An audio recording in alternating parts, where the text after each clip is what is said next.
In 2022, The Guardian posted this article, Fascist Fitness. The far right is increasingly recruiting via online fitness groups whose popularity soared during the pandemic, prompting new fears that members are being radicalized to commit acts of violence, new analysis shows. If their goal is to make you worry, they probably should have chosen a picture of somebody who doesn't have a birdcage for a chest. The danger of these groups lies firstly in their emphasis on transforming activists into soldiers that might be motivated to commit acts of violence. It's a bit of a stretch. It feels like saying don't teach people physics or they might nuke Hiroshima and Nagasaki.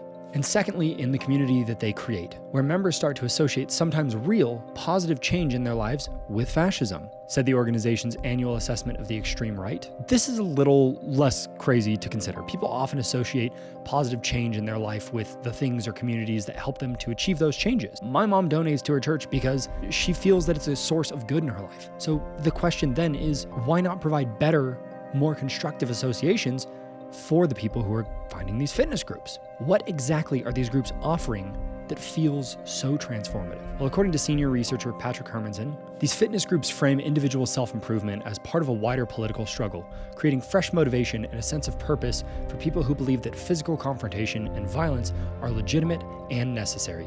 They have become a space for far-right activists to mobilize. So these people are finding purpose in fitness, and the fear is that they will juxtapose that onto hating minorities. Again, not completely baseless, as I'm going to cover later, but I think it is a severely exaggerated interpretation of the data. A lot of it is simply personal development and pursuing health, which Patrick Hermanson does seem to accept.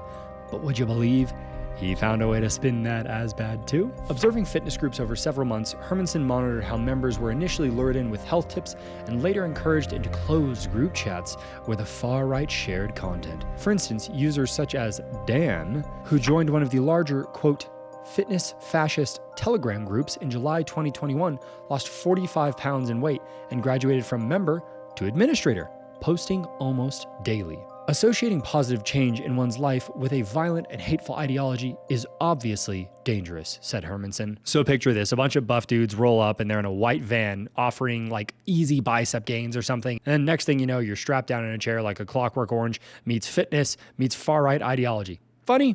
Sure. Realistic? Not so much. As a side note, congratulations to Dan, whoever you really are. 45 pounds lost is great. But unless there is a very intentional process to associate his physique change with alt-right fanaticism, I just don't see it.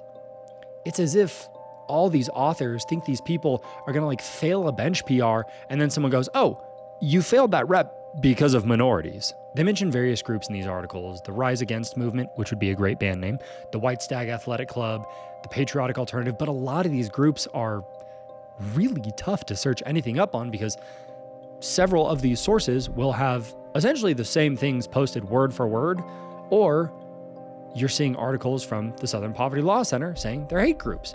Or, a third or, is that they're all code names so that they're not exposing people. I wish I could bring you guys more on this, but so much of this information is just secondary and tertiary sources, likely because a lot of these sites and threads got deleted for hate speech, because all I can find is people commenting on these topics or quoting them. I don't dispute that these groups might have done some awful things. I would just like to give the perspective that between these three, across all the sources that I checked, this is at most a couple hundred folks. There's a line in one of these articles where the author says that they passed out 1,000 flyers to homes across England. 1,000! Whoa, whoa, whoa. That is a big number.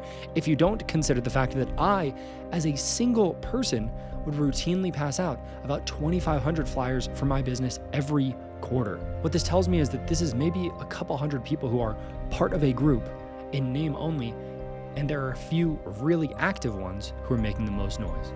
Kind of like a gym, where the memberships are massive, but the actual attendees are a very small fraction of that total number. I remember working my first gym job ever, and the CEO saying we would have to close down if we even reached 5% of our total memberships because we would exceed capacity so much. There are probably more people in this world that genuinely like rum raisin ice cream or sorbet than there are people in these groups, but maybe I'm wrong. It's clear they're trying to draw a parallel here between the ideals and intention of fitness to the struggles that these folks are talking about. it just feels like a stretch. Like, you can tell most of these authors' personal idea of exercise is hitting a few machines and then running a mile versus actually lifting weights. Everybody want to be a bodybuilder. Right. So nobody want to lift this heavy ass weight. If you like that video, make sure to check out the whole video up top. See you later.